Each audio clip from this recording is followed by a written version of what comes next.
Bienvenue sur le podcast Les petits pas vers de grands résultats. Ce podcast est destiné à tous ceux et celles qui souhaitent comprendre comment atteindre leurs objectifs personnels ou professionnels. Sommes-nous tous égaux dans notre quête de résultats ?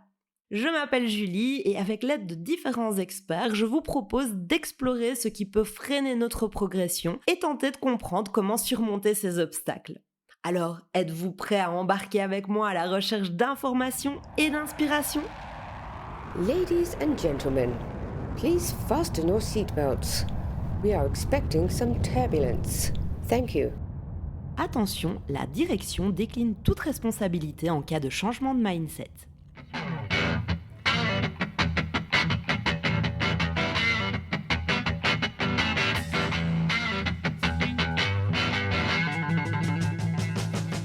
Bienvenue dans cette édition spéciale Les petits pas vers de grands résultats. Aujourd'hui, nous allons découvrir avec notre experte Laurence Degé comment le yoga, entre autres, peut nous aider à reprendre le contrôle de notre vie et principalement au niveau des addictions. Donc, bonjour Laurence. Mais coucou Julie.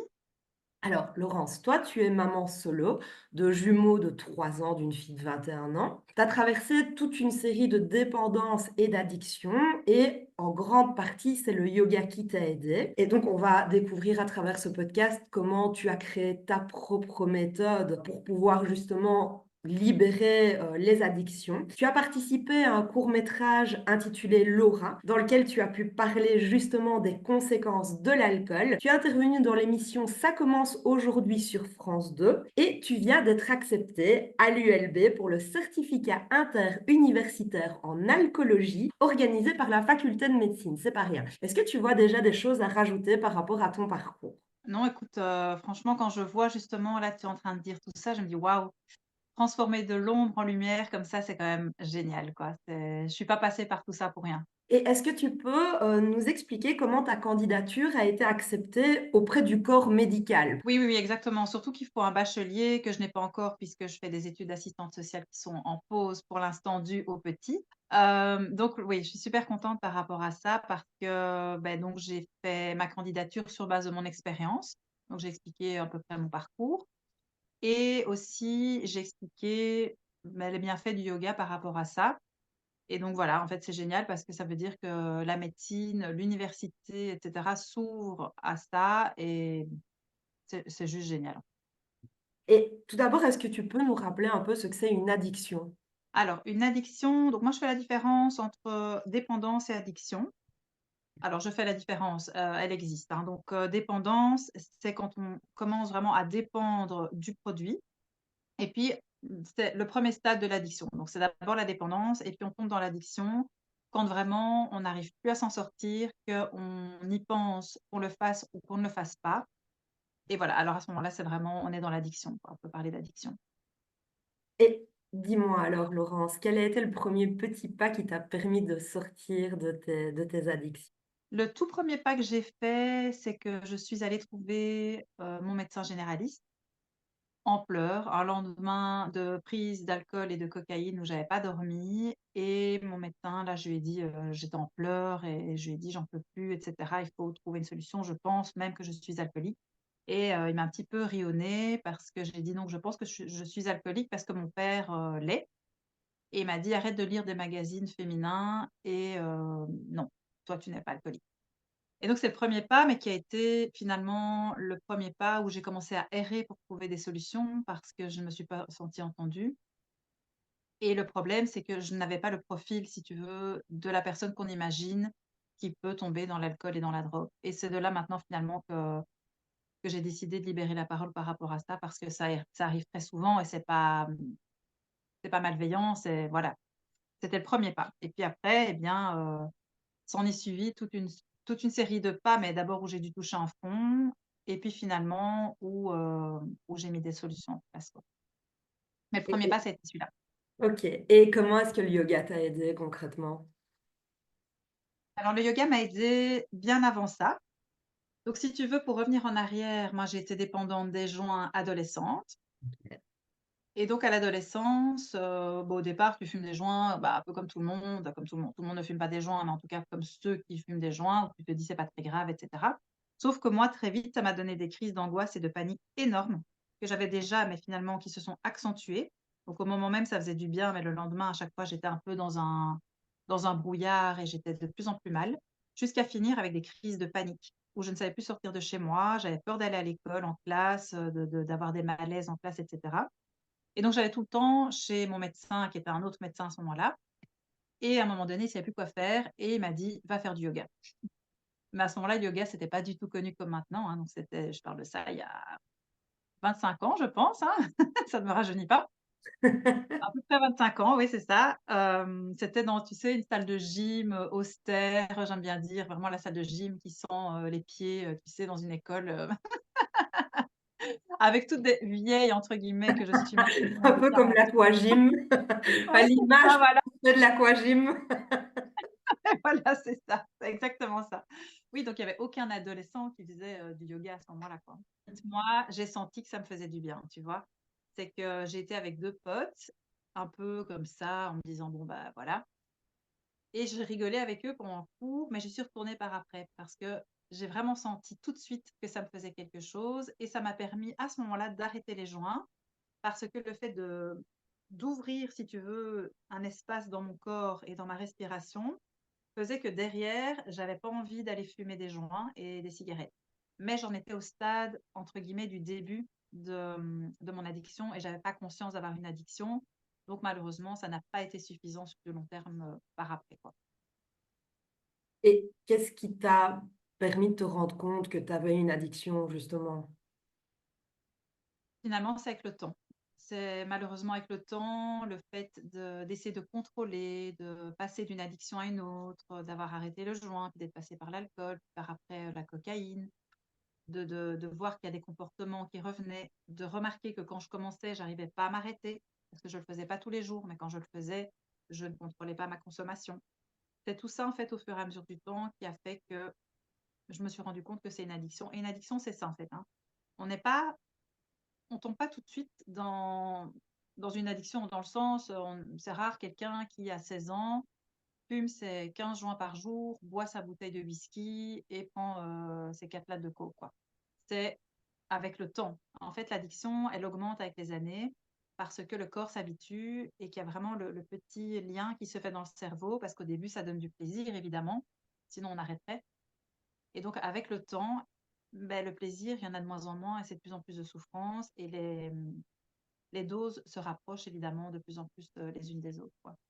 Le yoga a tendance à stimuler aussi le nerf vague. On en parle de plus en plus. J'ai eu l'occasion de recevoir Ludovic Leroux, auprès duquel je suis formée aussi en théorie polyvagale. Et justement, toutes ces drogues peuvent nous déréguler notre système nerveux.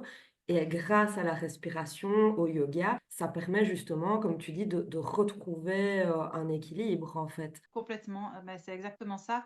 En fait, au départ, quand tu prends de la drogue, de l'alcool ou des choses comme ça, c'est, parce que tu as déjà souvent, hein, je ne parle pas de tout le monde, mais souvent, tu as déjà ce dérèglement. Moi, en l'occurrence, j'avais des crises d'angoisse à l'origine et pour combler les crises d'angoisse, beh, j'ai trouvé une alternative qui a été à ce moment-là le joint. Mais forcément, sur du long terme, ça dérègle complètement et donc ça fait du bien au moment même, mais ça dérègle sur du long terme. Et donc finalement, le yoga m'a permis, mais ça, j'en avais pas conscience effectivement, beh, de réguler tout ça et me le permet encore, maintenant, quoi. Et donc, c'est, d'après toi, c'est quoi une personnalité addicte? Et est-ce qu'il y a des personnes qui ont plus de risques de tomber dans les addictions que d'autres? Alors pour moi, oui. En fait, il y a des gens qui vont toucher à des produits et on va dire, 80 de la population, je sais pas, je dis ça par hasard, hein, mais à peu près 80 de la population boit son verre d'alcool de temps en temps et cetera. Et il y a pas 80 qui va tomber dedans. Dans ces 80, alors je dis 80, c'est pas du tout une théorie, vérifiée, hein, j'invente, hein. Dans ces 80, eh bien, il y a toute une partie qui, à un moment donné dans son parcours de vie, va peut-être tomber dans un excès d'alcool parce que cette personne traverse un moment difficile dans sa vie. Cette personne, on va lui dire: «Attention parce que là, tu exagères». Ça peut être un époux, une épouse, le boulot et cetera. «Tu exagères, donc si tu continues comme ça, tu vas ou me perdre, ou perdre ton boulot, ou tes enfants vont tourner le dos, etc. La personne va avoir un déclic et elle va soit reprendre une consommation normale, soit décider d'arrêter et puis de boire de temps en temps. Une personnalité addicte est déjà addicte avant de consommer le produit, en général. C'est-à-dire que dans l'enfance, il y a soit de l'hypersensibilité, des troubles de l'attention, de l'hyperactivité, des traumatismes. Voilà, toute une série de choses qui vont faire que dès le départ, il y a déjà un petit peu ce potentiel avec un ou plusieurs facteurs aggravants.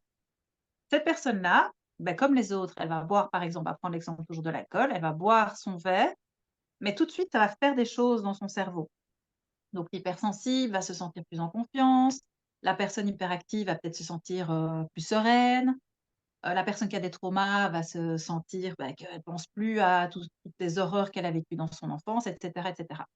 Ces personnes-là vont prendre l'alcool comme un médicament, mais sans se rendre compte. Et ça veut dire qu'à un moment donné dans leur vie, quand elles vont avoir le même processus où on va leur dire attention, tu vas perdre ton boulot, tu vas perdre ta femme, tes enfants vont te tourner le dos, ça va leur mettre une pression encore plus forte, qui va faire qu'ils vont encore plus consommer. Et où il y a pas et c'est pour ça qu'il y a pas vraiment de logique et qu'on dit toujours: «Oui, mais cette personne, pourquoi est-ce qu'elle arrête pas alors qu'elle a déjà tout perdu?» Parce que le vrai addict, c'est ça. Le vrai addict doit toucher un fond et on ne sait jamais lequel fond ça va être pour finalement se rendre compte qu'il y a un problème.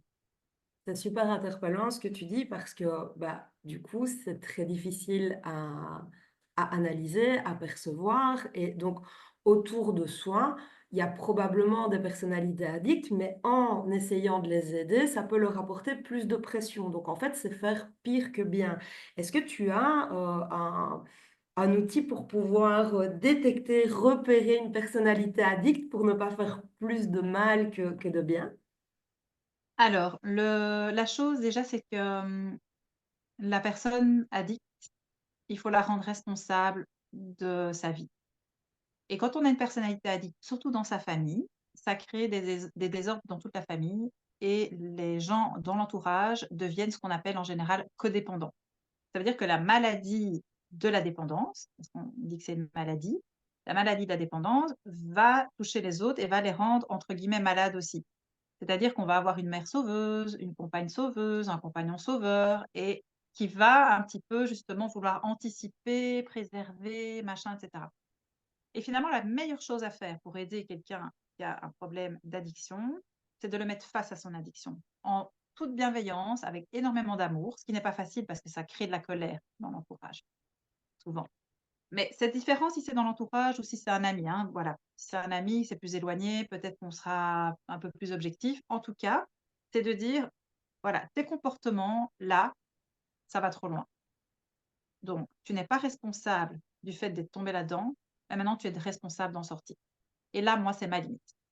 Et en fait, c'est ça, le secret. On croit souvent que c'est d'aller aider l'autre, d'être là, entre guillemets, «tout lui pardonner» et cetera, ou essayer de contrôler. Il y a aussi beaucoup, beaucoup de personnes qui sont codépendantes, qui vont, contrôler. Donc par exemple, typiquement, une personne qui consomme, on va dire le mec consomme et la fille qui habite avec lui, elle a remarqué que quand elle lui prend les clés de sa voiture, bah, il va moins consommer parce que, il n'a pas la voiture.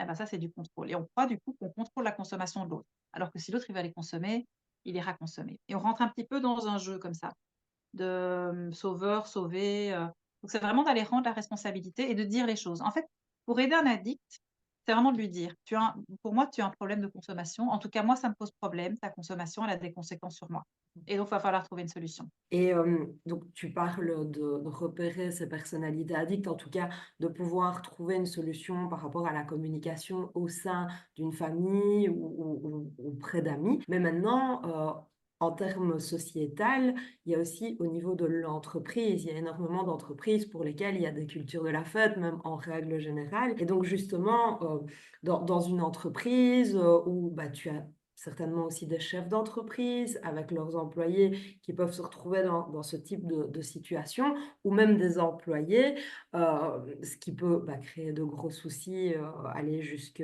voilà, jusqu'au fait de licencier la personne.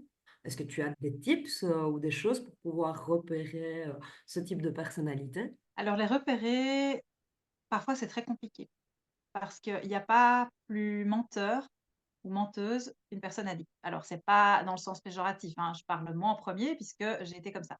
Quand on est dans des addictions, on est très, très, très, très créatif parce qu'on a honte. Donc, c'est pas pour faire plaisir à qui que ce soit, qu'on se dit ah, je vais m'amuser à mentir, pas du tout. C'est que quand on est dans une addiction, on a des couches autour de soi.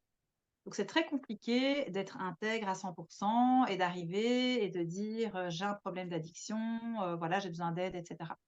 Donc, c'est des personnes qui sont parfois très difficiles à repérer. Donc, des tips, ça va être compliqué d'en donner, à moins. Moi, j'ai eu le cas, par exemple, lors d'un stage justement de mes études d'assistante sociale, d'une dame le matin qui sentait l'alcool. Et donc, c'était une personne qui venait demander de l'aide pour d'autres choses. C'était des personnes réfugiées, donc est-ce que je devais me mêler de ça, pas me mêler de ça? Il y a un petit peu, c'est compliqué parce que voilà, il y a une confiance qui peut être un petit peu trahie si on vient parler de ça. Donc c'est un petit peu au cas par cas. Pour moi, c'est toujours à partir du moment où l'addiction de la personne a des conséquences sur les autres, sur l'entreprise, voilà, des choses comme ça. Parce que à ce moment-là, eh bien, c'est d'aller vraiment responsabiliser la personne. Parce que la personne addicte, pour qu'elle arrête, elle doit toucher des fonds. Alors on espère pour elle évidemment qu'elle ne touchera pas les fonds les pires, mais pour comprendre à un moment donné que tu as un problème d'addiction, c'est pas quand on va en anglais on dit if you babies the addict, you kill him. Si tu cocoones l'addict, tu le tues. Parce qu'en fait, un addict, c'est un peu un enfant. C'est quelqu'un qui est resté dans l'adolescence et qui a tout coupé. Et donc, quand on vient un petit peu cocooner cet addict et dire: «Oh là là, ça ne va pas. Oui, oui, tu as trop bu hier, ah ben tiens, tu veux un petit médicament?» C'est pas ça qui va l'aider. C'est de vraiment dire: «Voilà, là, on a remarqué que ta consommation d'alcool commençait à avoir des conséquences sur le travail, donc va falloir trouver une solution». Il existe alors là, ce serait bien peut-être que les entreprises aient effectivement des numéros de téléphone, des choses à proposer, comme, des groupes de parole ou des voilà, que ce soit à l'extérieur ou De à la l'intérieur. prévention, en fait. C'est Voilà, plutôt faire de la prévention, peut-être prévention. Ouais. proposer des conférences, des choses comme ça. Mais la personne addicte, en général, elle perd souvent son travail ou elle perd des choses, quoi, dans son addiction. Et c'est comme ça qu'elle se rend compte qu'elle a. Et encore une fois, reprendre sa responsabilité, remettre la personne face à ses propres responsabilités pour assumer et pas la couver ou faire du déni ou la culpabiliser. C'est ça. Donc, bah, tu nous as parlé des addictions, des personnalités addictes et du yoga et de ce que ça t'a apporté. Mais est-ce que le yoga peut, d'après toi, aider toutes les personnalités addictes et tous les types d'addictions? Parce que bah, voilà, il y a des addictions avec altération d'état, sans altération d'état. Donc, est-ce que ça concerne toutes les addictions? Alors, la réponse, elle va pas être oui ou non parce qu'il existe autant de personnes addictes que de traitements. Et la toute première chose à faire, c'est qu'une personne dépendante aura le traitement qui lui convient quand elle sera prête à s'en sortir. Ça, de toute façon, c'est la base. C'est la base de tout. Donc, il y a une vidéo que j'ai entendue dernièrement qui était très intéressante où la personne dit l'addiction, c'est comme si tu achètes les plus belles chaussures de course à ton voisin, par exemple, à un ami, et que tu lui mets les chaussures, tu le forces à lui mettre ces belles chaussures parce que c'est les chaussures avec lesquelles il va aller le plus vite possible, et puis qu'il est là comme ça sur la piste de course et qu'il n'a pas envie de courir, et que tu commences à prendre tes pieds, à essayer de le faire avancer, ben, l'addiction, c'est la même chose. Tu peux lui proposer les plus beaux traitements du monde, les plus beaux centres de rétablissement, les meilleurs thérapeutes. Si la personne n'a pas décidé d'arrêter, elle n'arrêtera pas. Donc ça, c'est la première chose. La deuxième chose, pour moi, le yoga, peut aider dans toutes les addictions et tout le monde à partir du moment où, comme tu dis, quand il y a altération du comportement, il y a eu un traitement par rapport à ça. Donc par exemple, moi dans le yoga, je vais pas faire un sevrage alcool. Un sevrage alcool à un niveau très avancé, ça se fait en hôpital parce qu'on peut mourir d'un sevrage de l'alcool, par exemple. Hem Voilà, en fait, ça dépend vraiment de déjà où la personne en est, mais on propose des cours de yoga dans des centres de traitement, par exemple. Dans les centres de rétablissement, on le propose parce que le yoga va venir vraiment agir comme un mode de vie. Donc, au lieu d'aller trouver le refuge dans le produit, eh bien, on va trouver un nouveau mode de vie avec le yoga et on va trouver sa sécurité en soi sa sérénité en soi et ne plus mettre toutes ses couches, en fait. C'est vraiment ça que le yoga va apporter, plus le mouvement du corps, plus la méditation. Donc c'est assez complet. C'est pour ça que j'aime beaucoup le yoga, parce que c'est très complet, en fait. Oui, la respiration, le fait de reprendre le contrôle, encore une fois, de son système nerveux et de son nerf Oui. vague.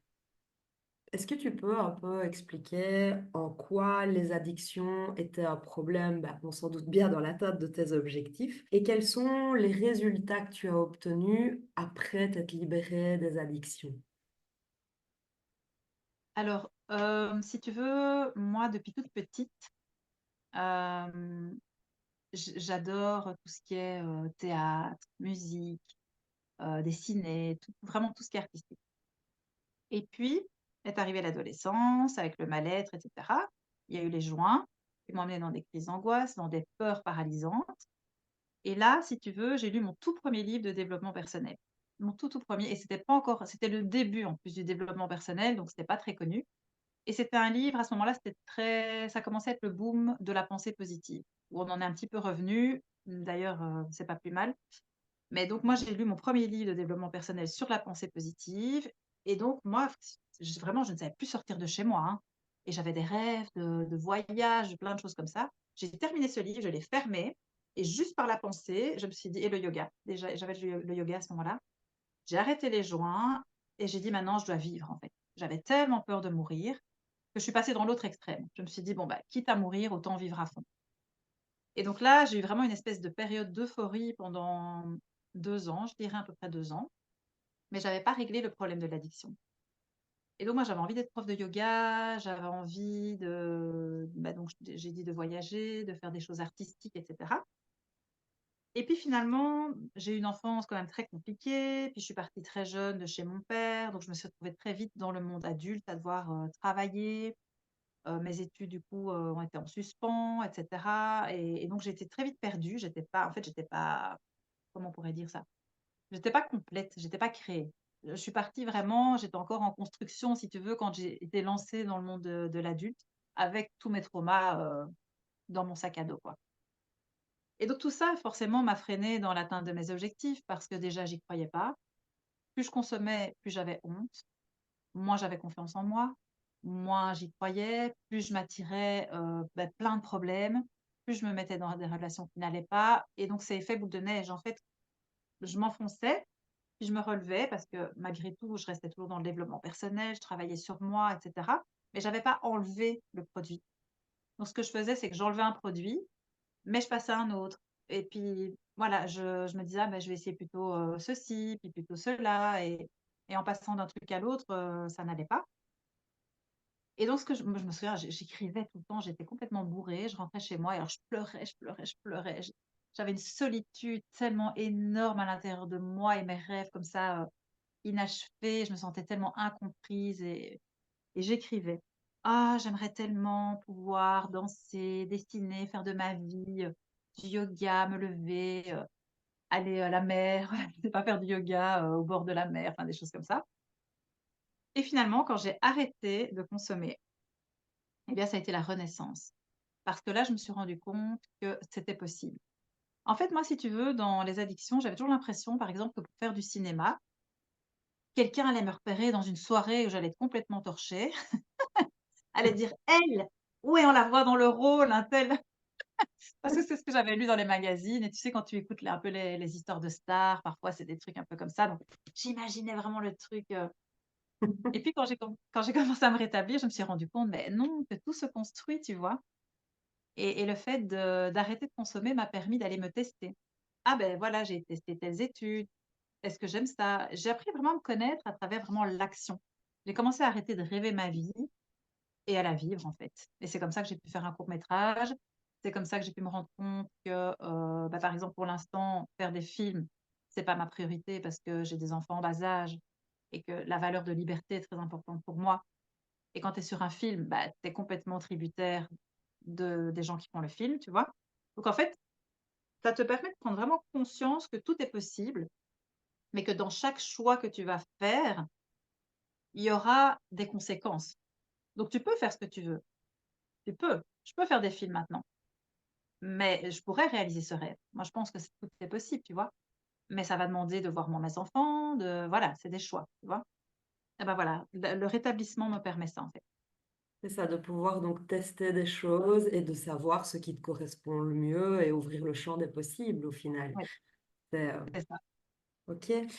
Bon, on est dans une société où on valorise quand même la consommation, de produits, bah, voilà, d'alcool, parce que c'est fun, et justement, c'est quoi ta zone de fun, et comment est-ce que tu t'autorises à te faire plaisir? Donc c'est vrai que tu viens quand même d'expliquer pas mal de choses sur le fait de découvrir.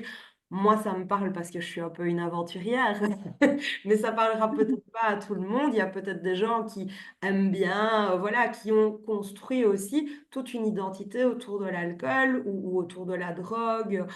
J'entendais dernièrement des personnes qui disaient: «Ah moi j'aime bien te refaire le monde autour d'eux», tu vois? Enfin voilà, c'est donc comment est-ce que tu t'autorises à te faire plaisir différemment du coup? Alors moi, j'étais comme ça aussi, hein, donc je suis quelqu'un qui, j'avais vraiment cette idée que j'étais la grande fêtarde, je m'amusais plus que les autres parce que voilà, moi je sortais tout le temps, j'étais la femme un peu, libre soi-disant, hein, je j'étais pas du tout libre finalement, tu vois? Mais je me sentais très libre de pouvoir faire ce que je voulais quand je voulais, alors que en fait, les conséquences derrière, bah, c'est que je mettais ma fille, les 3/4 du temps chez ses grands-parents pour pouvoir faire la fête, sous couvert de travailler dans des restaurants très tard le soir. Donc il y a beaucoup de mensonges à soi-même en fait. Dans la consommation, on se fait croire que on refait le monde autour d'un verre, par exemple. Alors je dis pas que si je pouvais boire mon verre normalement et que une fois de temps en temps je pouvais le faire, ce serait très chouette, mais je n'ai aucun manque par rapport à ça parce que arrêter le produit, ce n'est que la face visible de l'iceberg. Donc c'est vraiment pour moi, il y a l'iceberg ici, il y a le produit ici et tout tourne autour au départ de ce produit. Mais quand on enlève ce produit, il y a tout ça à découvrir. Et donc la zone de fun, elle est immense parce que tu es dans la vraie vie tout le temps, tout le temps, tout le temps, tout le temps, tout le temps. Donc ça veut dire que, tu vois, moi quand ça va pas, je peux pas me dire: «Je vais mettre mon cerveau sur off». Je suis obligée de trouver des alternatives, mais ça veut dire que tu rentres en profondeur dans la vie telle qu'elle est, quoi, tu vois? Donc ça veut dire que c'est proportionnel aussi. Ça veut dire qu'il y a des moments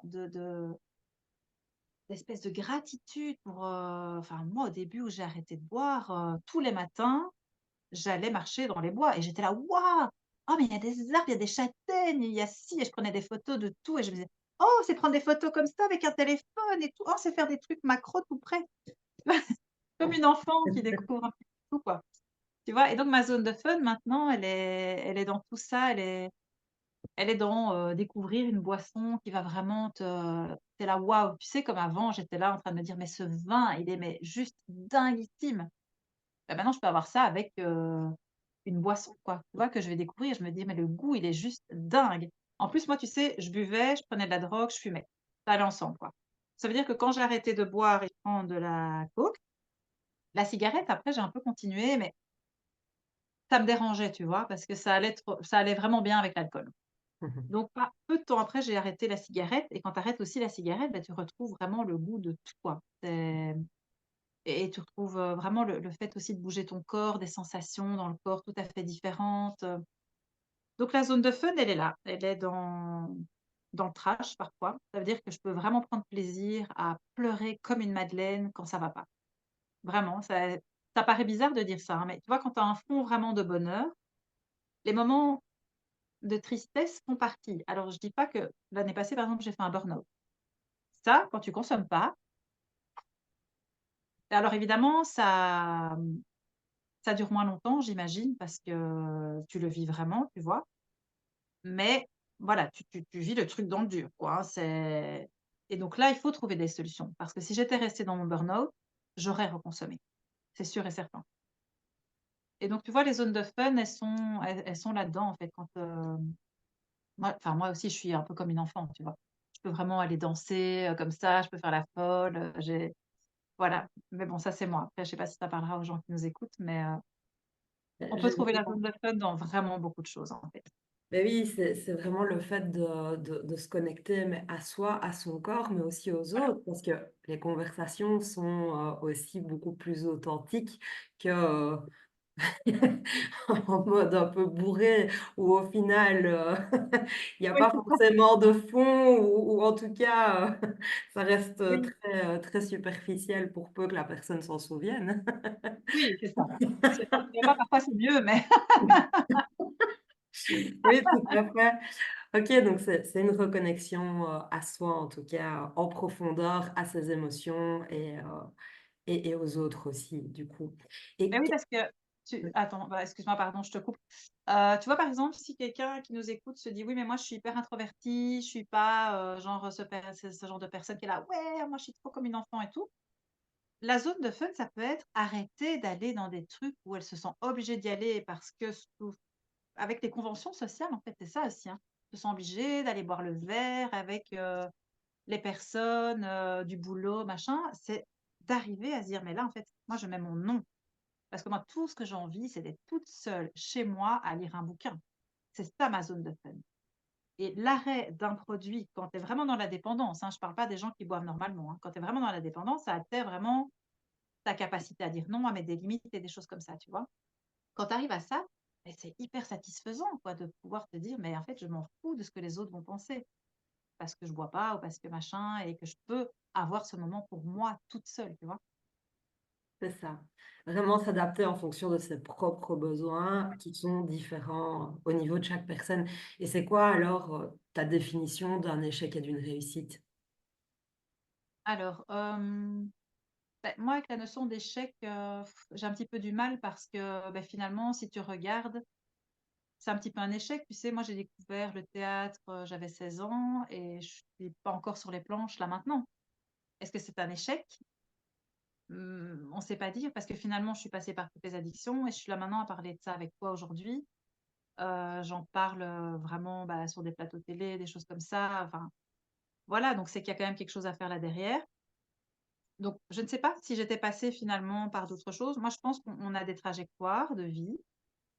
Ce qui est important pour moi pour moi ça c'est une réussite, c'est vraiment de se sentir à un moment donné aligné. Et donc là maintenant moi je me sens hyper alignée avec, tout ce que je fais, tout ce que je suis et voilà et ce que je n'ai pas fait à 16 ans, je suis en train de le réaliser maintenant, donc finalement il n'est jamais trop tard non plus. Donc pour moi, l'échec, c'est d'aller jusqu'au bout de ta vie sans jamais finalement faire de tes ombres de la lumière. Pour moi, c'est un peu ça et ta réussite, c'est ça, c'est de transformer ton ombre en lumière. C'est beau ce que tu dis. Si.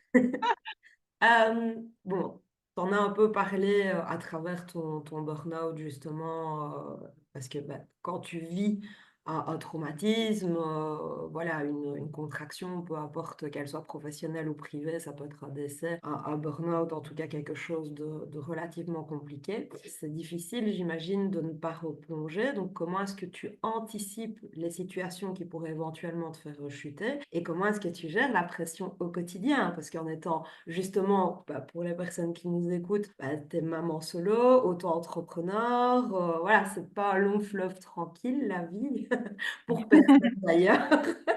Mais C'est ça. voilà, pour ne pas justement, bah, avoir cette béquille, cette bouée, parce qu'au final, c'est se raccrocher à quelque chose, en cas de tempête, quoi. Exactement. Alors, la première chose, par exemple, que j'ai eue l'année dernière, avec mon burn-out, c'est que j'ai réussi à dire non à des personnes qui ne comprenaient pas finalement que je n'étais plus comme avant. Donc, moi je suis une personne qui a toujours été très avenante.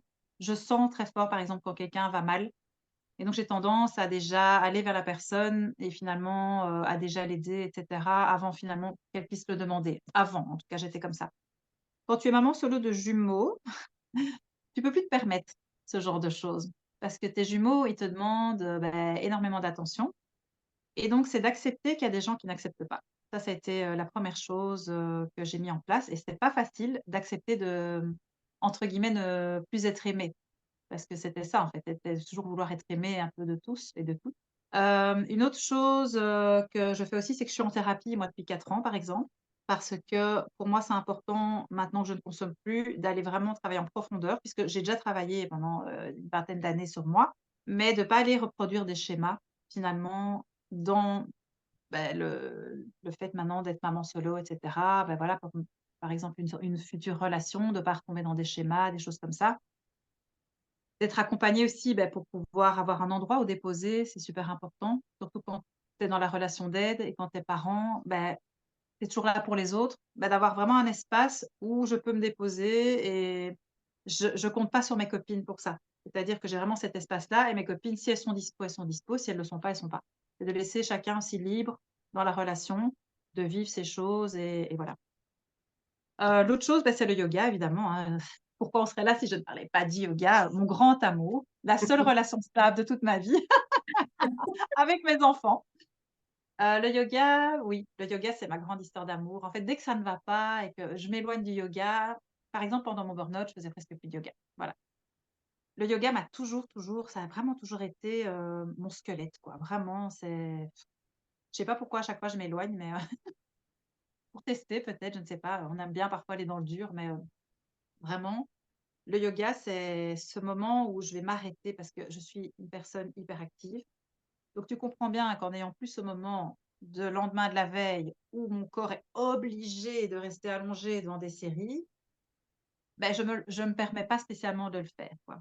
Donc maintenant, c'est quelque chose que je me permets de faire. Je regarde des séries de temps en temps. Enfin, je mets vraiment des moments comme ça de pause, mais le yoga me permet ça. Ce que je fais aussi, c'est que j'ai vraiment cette notion que mon rétablissement, c'est une table et que la table, elle a pas seulement 4 pieds. Ma table, elle a plein de pieds. Donc c'est-à-dire qu'il y a la thérapie, il y a des groupes de parole, il y a mes amis, il y a le yoga, il y a résoudre mes traumas, il y a prendre des moments pour moi, blablabla, tout ça. Ça veut dire que si à un moment donné, ma thérapeute, je la vois pas pendant 3 mois, par exemple, hop, c'est un pied de la table en moins. Mes amis sont pas dispo, hop, c'est un deuxième. Ma table, elle est toujours stable, tu vois? Pour moi, le rétablissement, c'est ça. C'est une table où tu vas aller mettre un maximum de pieds pour qu'elle soit la plus stable possible. Donc, on a un peu parlé justement de l'entourage et du fait de responsabiliser la personne addicte. Est-ce qu'il y a d'autres points sur lesquels l'entourage peut impacter une personne qui souhaite sortir d'une addiction? Donc là, on a une personne qui a déjà conscience qu'elle a une addiction et qui a envie de prendre ses responsabilités. Et ce serait quoi tes conseils pour ne pas justement dépenser son énergie dans des pieds de table bancals, Oui. dans des relations qui ne seraient pas forcément favorables? Donc c'est comment aider la personne qui demande de l'aide alors, tu veux dire? Oui, c'est ça, Hem, tout à fait. alors, l'entourage est la moins bonne personne pour aider quelqu'un qui est addict parce qu'on j c'est des systémiques. C'est-à-dire que la personne, elle va peut-être croire qu'elle consomme à cause de là, par exemple, on va parler d'un couple, on va parler d'un couple. La personne va peut-être se dire: «Je consomme à cause de la personne avec qui je vis. Mais là, j'ai envie d'arrêter, je vais lui demander de l'aide». Donc cette personne va rentrer dans le jeu de l'aide.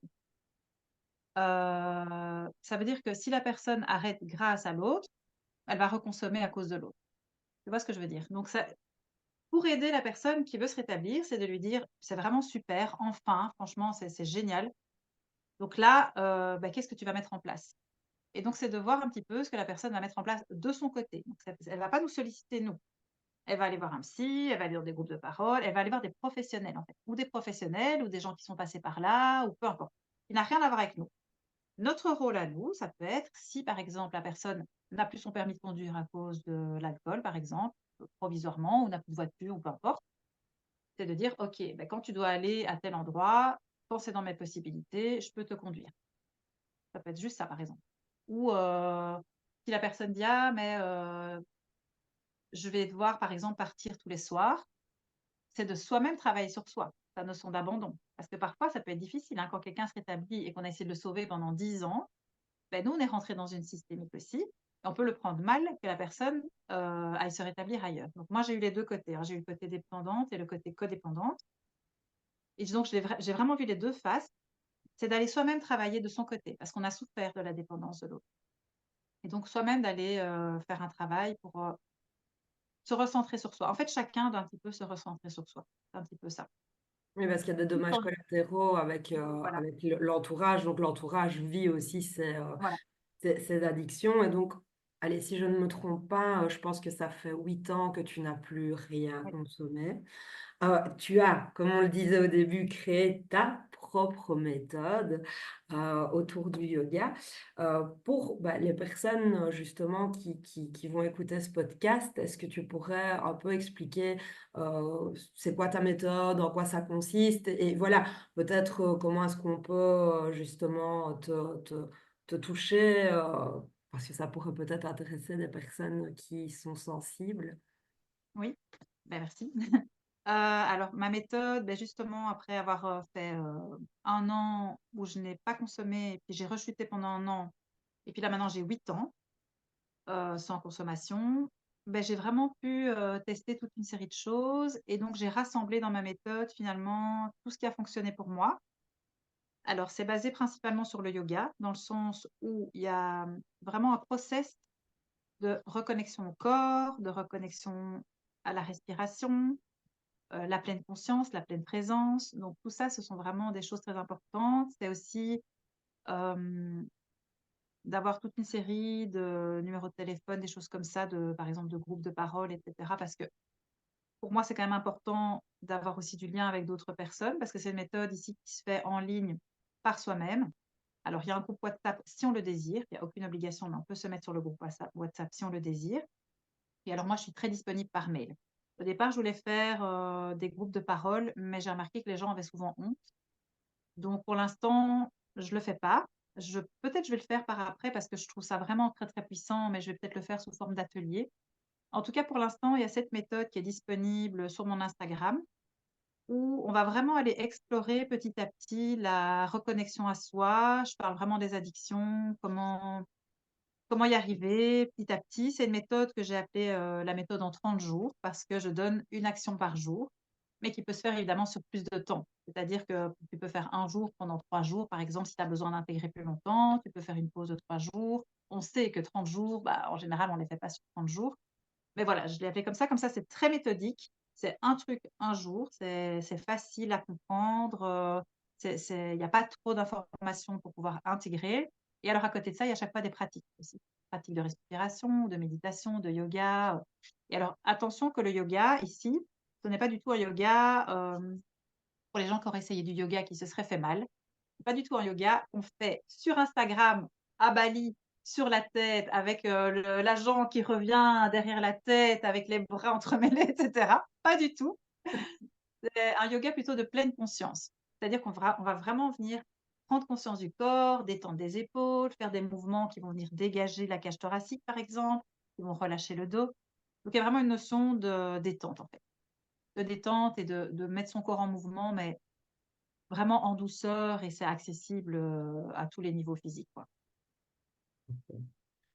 Avant de clôturer, est-ce que tu as un mantra, qui t'accompagne, particulièrement? Oui, alors moi, ma phrase, vraiment que j'ai mis sur mon miroir au tout début de mon rétablissement et que je garde en tête maintenant très souvent, c'est: «Rien ni personne ne mérite que je me détruise». Rien ni personne. Ça veut dire ne pas consommer, ne pas se faire du mal, ne pas voilà. Rien ni personne ne mérite ça. Voilà. Je trouve que c'est très puissant. Tout à fait, être sa propre priorité. Oui. Super, et donc, bah, voilà, pour clôturer, comment est-ce que les gens peuvent te trouver? Sur quelle, plateforme? Je mettrai évidemment, les liens dans le podcast et sur YouTube, mais voilà, peut-être que tu peux, dire, où on te retrouve. Alors moi, je suis principalement sur Instagram, donc à Laurence Degey, Degey.